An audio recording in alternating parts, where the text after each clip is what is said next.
California, we present Jean Hersholt in a new Dr. Christian story, presented for your pleasure by the Cheesebro Manufacturing Company, owners of the trademark Vaseline, and producers of Vaseline Petroleum Jelly, Vaseline Hair Tonic, and other famous Vaseline specialties.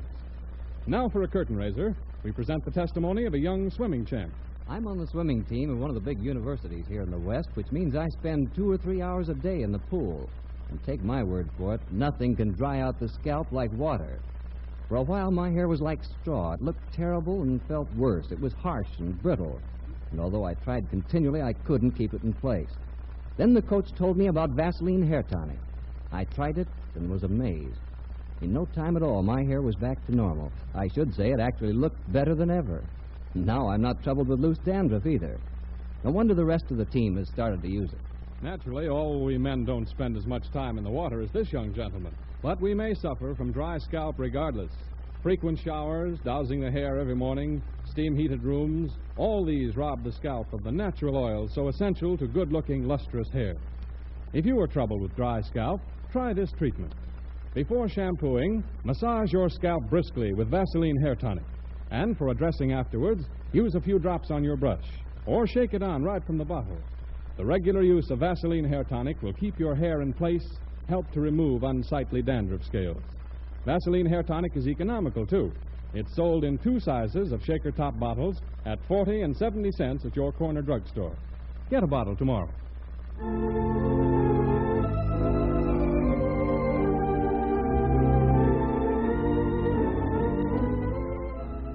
Tonight's Dr. Christian play, selected for you by Jean Hersholt, star of this series, is called Revolt, and concerns 2 young people who are uninvited guests in River's End.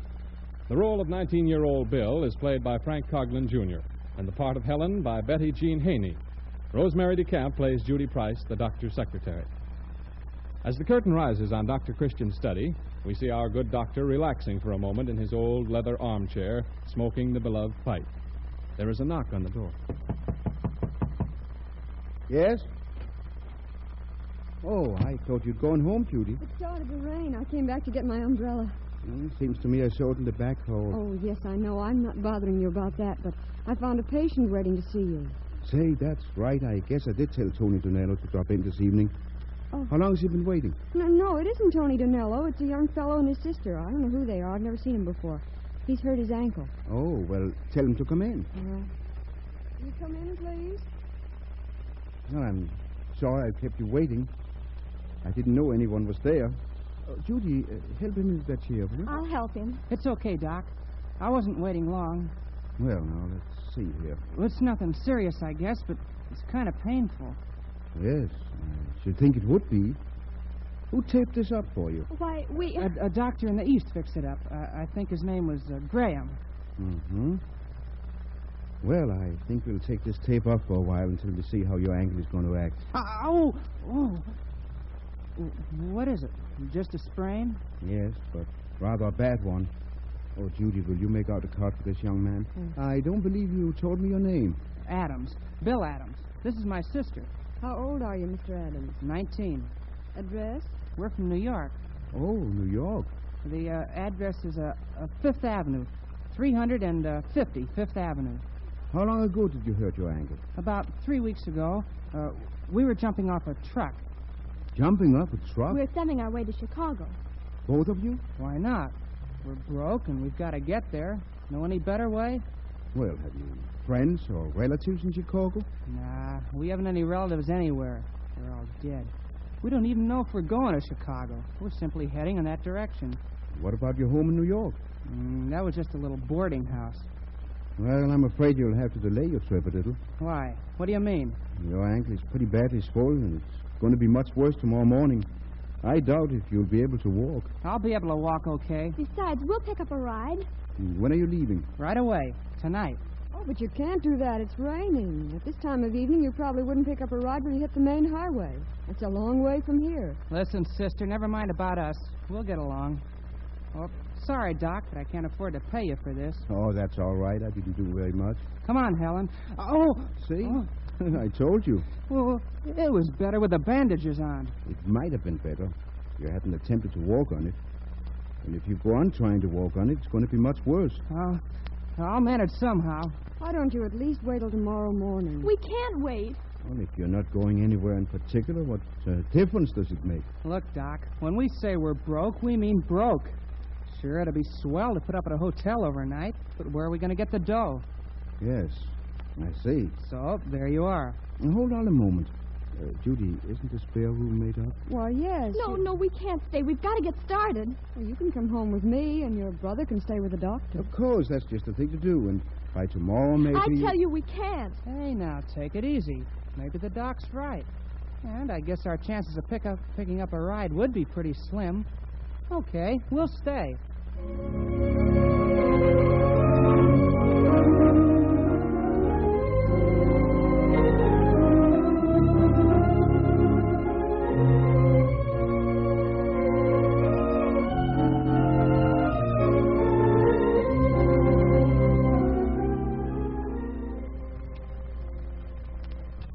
Well, Bill, how are you feeling this morning? All right, as long as I'm lying in bed here. Sleep well? I slept okay. Well, let's have a look at that ankle. Mm-hmm. It still hurts when I move my foot. Yes, it hurt a lot more if you try to walk on it. When do you think I can walk on it? It all depends on how that swelling behaves. Oh, not for a few more days yet, at any rate. Say, look here, Doc. Well, I'm not used to taking charity. This is a new gag to me. I wouldn't want it to get out. I wouldn't want people to know that Oh, stop worrying.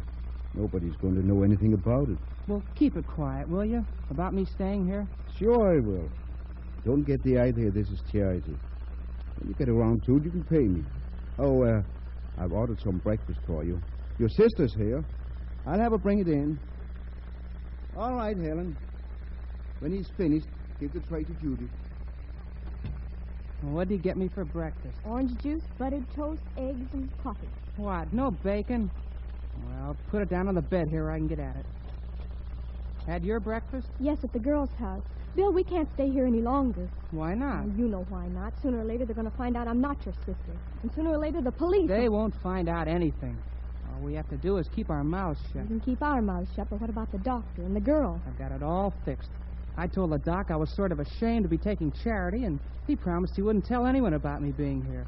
You'll see that the girl keeps Mom, too. I don't like it, Bill. We've got to get away as soon as we can. How's your ankle? Not so hot. But it's not so bad that I couldn't sneak out of bed last night and take a look at that safe. What safe? The one in the doc's office. I thought maybe the girl forgot to lock it, but she didn't. But why did you want to look at the safe? I wanted to see what's in it. Because when we leave, we're taking that stuff with us. Oh, we couldn't do that. It isn't fair to him. Now, look who's talking about fairness. How fair has life been to you, or to me? Doesn't it owe us as much as it owes some old guy in a silk hat? Well, then why haven't we got it? Oh, you can't blame the doctor for that. It's conditions. And who made the conditions? Stuffed shirts like him. Oh, I'm not blaming him personally. I guess he's okay. But he's a part of the system, and I'm against the system. And so are you. If I wasn't, I wouldn't be here. No, I'll have to hand you that. It takes courage to bust all the phony rules and conventions they use to keep us in our places. A lot of courage. Oh, you've been swell. But I haven't enough courage to rob that safe. Oh, yes, you have. Oh, we'll never be able to get it open anyway. We'll get it open. Now, we got to get a hold of that combination. Keep an eye on the girl in the office. If she opens the safe while you're around, try to memorize the numbers. Or if you can't get it that way, maybe you can trick her into giving it to you. But take it easy. We've got plenty of time. I can stall with this ankle for another week.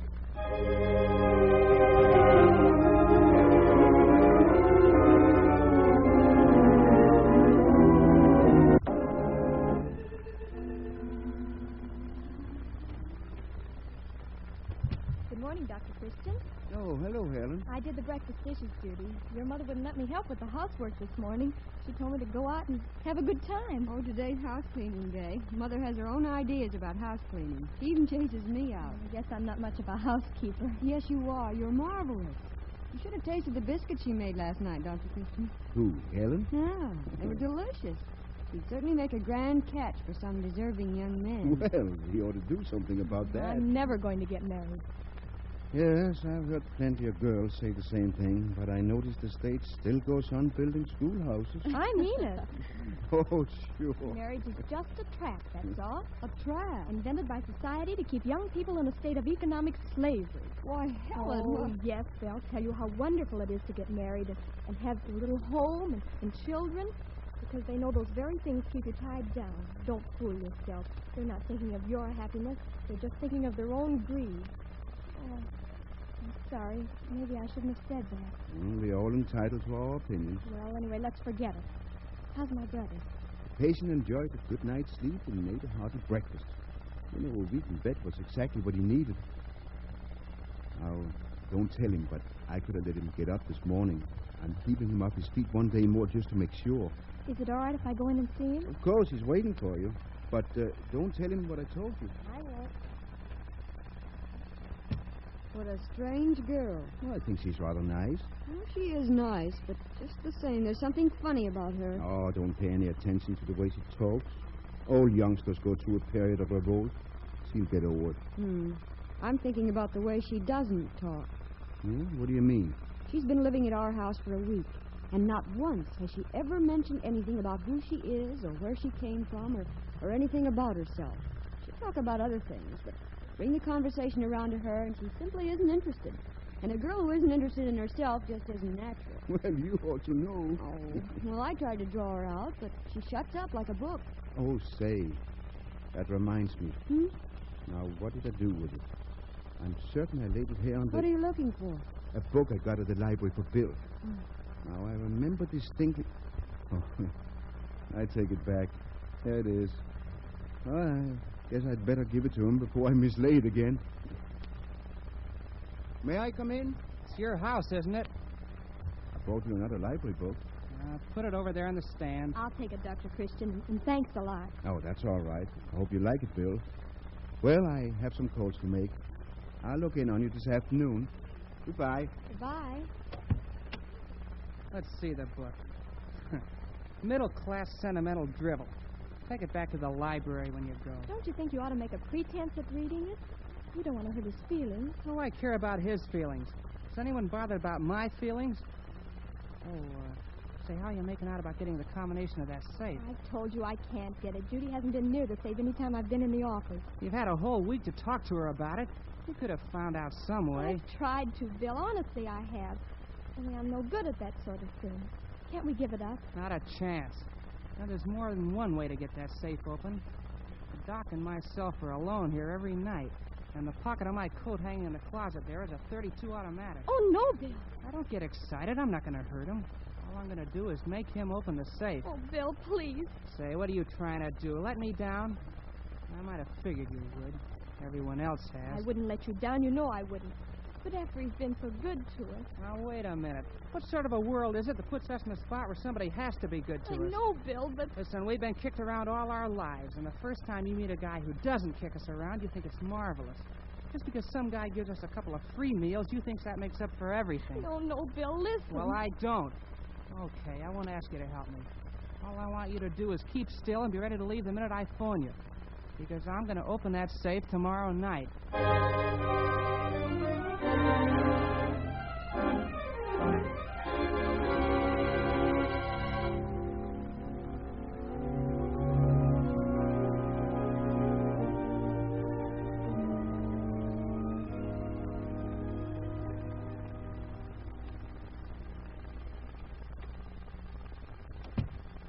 Well, you still up? Yeah. I picked up one of your medical books and started reading it. It's kind of interesting. This is your first day out of bed. You shouldn't overdo. Oh, I'm all right. You know, I haven't had my clothes on for a week. I sort of hate to take them off. Well, I'll be glad to get mine off. See you in the morning, Bill. Wait a minute. Yes? What is it? I want to have a little talk with you. Can't we talk tomorrow? It's after 11 o'clock. I won't be here in the morning. Oh, you're leaving? Yes. And before I go... Well, I'm sorry to hear that, Bill. I was hoping you'd be with us for a couple of more days. But if you're leaving, well, here, I'd like to lend you a little money. Well, Oh, now, don't start talking about charity. You'll have a chance to pay it back. But I'm not asking for... No, of course you're not. I'm offering it to you. Put it in your pocket. You'll need it for a railroad fare. Well, thanks, Dr. Christian. That's all right. And a lot of luck to you, Bill. Well, I guess I'll turn in now. Good night. Good night, Dr. Christian. Oh, Bill, when you're through reading, don't forget to snap off the lights, will you? Just a second. Well? There's one more thing I want from you. I want you to open that safe. And if you don't, I'll plug you. You'd better be careful with that gun, Bill. Never mind the talk. Now, you do what I tell you. Get busy and open that safe. Open it or I'll shoot. Go on. Open it or I'll... Oh, I can't. I can't do it. I know you can't. While you were having your bath this evening, I took the cartridges out of your gun. I have them right here in my pocket. Here? You want them? Those are the slugs out of my gun. Yes, but you won't heed them. I'll open the safe for you anyway. Come here, we'll open it together. Oh, I don't want it open. I don't want anything you've got in there. You can't tell. There might be something that'll interest you. Now, set at 0, right to 9, left to 3, right to 0, and open. There you are. Help yourself. Oh, but I tell you, there's nothing I want. There's nothing but papers in there anyhow. That's right. But there's a paper you ought to know about. It's a bulletin from the Minneapolis Police Department. The Minneapolis Police? Yes. Take it. Read it. No, I don't want to read it. It concerns a certain William Prenter. He eloped last week with a girl named Helen Platt, both minors, and both from Minneapolis. The police have no record of their applying for a wedding license, but of course then you can't exactly arrest a man for that. Oh, we figured that... But it seems this young man hurt his ankle, and so he entered an all-night drugstore on the outskirts of Minneapolis, and at the point of a gun forced the clerk to bandage his ankle. This bulletin was sent out all over the state. The police thought the young man might stop in some other place for medical attention. Have you notified the police? I've telegraphed Helen's mother. Oh, the shock of the whole thing. Well, he's been ill. He couldn't come for Helen right away. That's why I've kept the boat here. And you've had that bulletin all the time? You've made a fool out of me. You made a fool out of yourself. I didn't get the bulletin until 2 days after you arrived. But from the very start, I knew you were lying. You said you'd hurt your ankle 3 weeks ago. I could tell it had been hurt only recently, probably that very day. You said the bandages had been put on by a doctor in the East. I knew it hadn't been put on by a doctor at all. And then that first night when you got up and examined this safe. You knew that, too? Yes. I was awake. Oh, I have been a fool. A failure. A failure in everything I've tried to do. Oh, now I've failed in this. I'm afraid you have, Bill. You even made a mistake about that little boarding house where you lived in New York. You know, the one at 350 Fifth Avenue. That little boarding house happens to be the Empire State Building. Oh, come on, Bill, come on. I think you'd better get back to bed now and stop being a crybaby.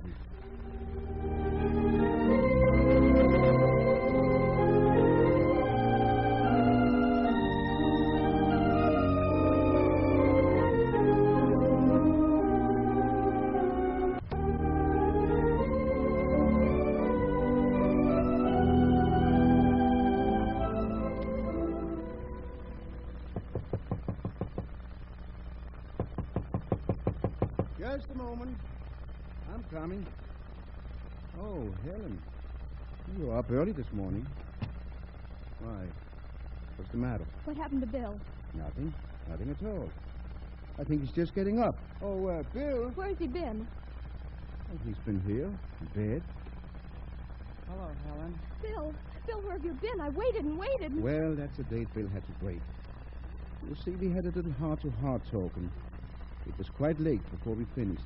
He knows all about us, Helen. Oh. He's known for days. He saw through everything, and, well, now... Yes, Bill's leaving on the noon train. He's in a little jam, and He has to go back and straighten things out. He's going to jail? Well, I don't know, but, well, maybe it won't be that bad. Your mother will be here this evening, Helen, to take you home. I'm not going back. I can't. I can't go back and face people after what's happened. But nothing has happened. They won't believe that. What can I tell them? Tell them the truth. Oh. You and Bill have been visiting friends in River's End. Oh, no. Oh, don't cry, Helen.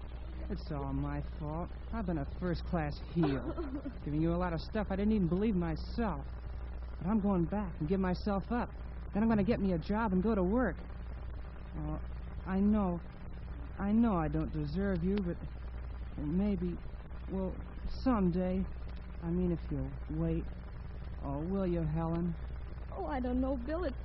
It's all too mixed up. I don't know whether I ever want to get married. I can't answer you now. Of course you can. But then, as I've often said, they go right on building schoolhouses.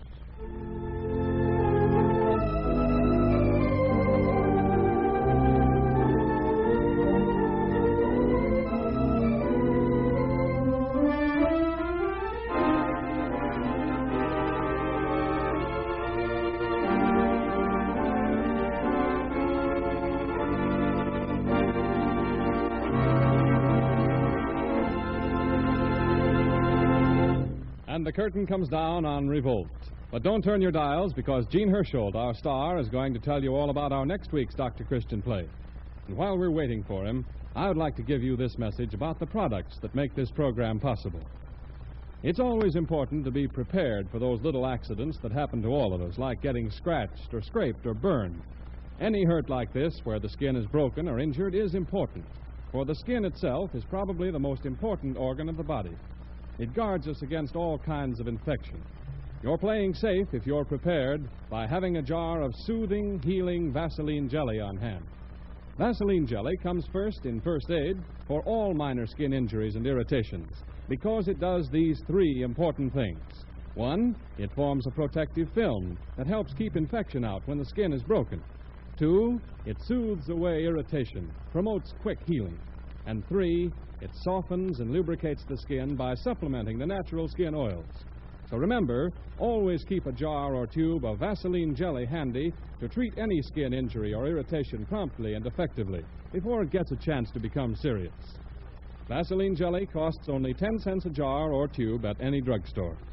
Equally inexpensive and effective are the Vaseline specialties: Vaseline carbolated jelly, Vaseline borated jelly, Vaseline lip ice, and Vaseline camphor ice. Ask your druggist about their many beneficial uses.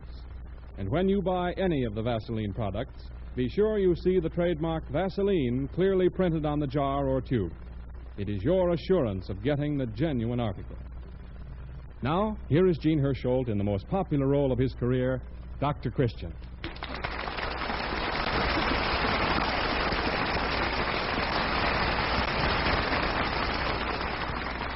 What kind of a story have you selected for us for next week, Dr. Christian? Well, Art, if you like mystery stories, I know a good one that happened in River's End last summer when the gypsies were here. Well, tell it to us.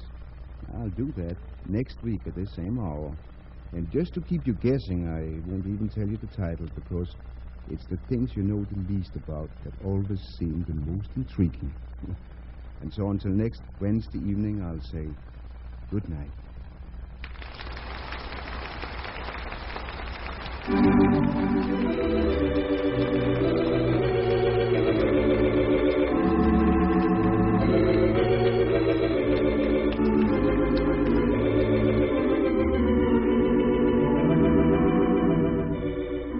Jean Hersholt is now working on the second of a series of RKO radio pictures based on this program, entitled The Courageous Dr. Christian. Watch for the release date at your local theater.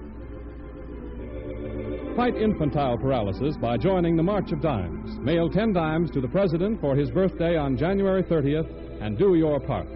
This is Arthur Gilmore adding a good night for the makers of Vaseline preparations. This is the Columbia Broadcasting System.